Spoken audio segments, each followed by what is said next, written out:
Dans un nouveau reportage, le journaliste d'Equinox TV, Guy Zogo a donné de nouvelles informations sur l'affaire d'arrestation d'Amougou Bellinga et de toutes les autres personnes arrêtées dans le cadre de l'affaire Martinez-Zogo.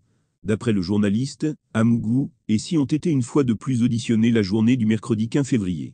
Mais ces auditions n'ont duré de 3/4 d'heure. De ces auditions, il sortirait que le colonel Etoundi, chef de la sécurité de Jean-Pierre Amougou Bellinga, continue d'affirmer qu'une action a bel et bien été engagée contre Martinez-Zogo, mais elle n'avait pas pour but de le tuer. Pour reprendre les propos de Guy Zogo, cette action, le colonel l'a engagée, parce qu'il ne voulait pas qu'il médit davantage de son patron, celui dont il s'occupait de la sécurité. Mais quelle action?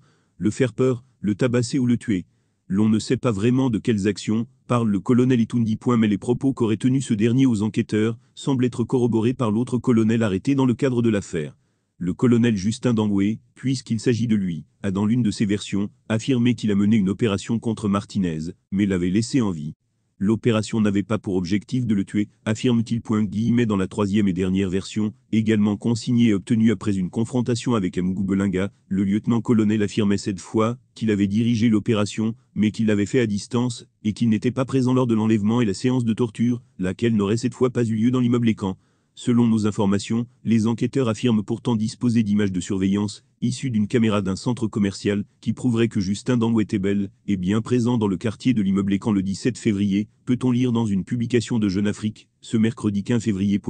Selon une source au palais d'Etoudi, Laurent Esso a pu s'entretenir avec le président, dès que son nom est apparu dans cette affaire.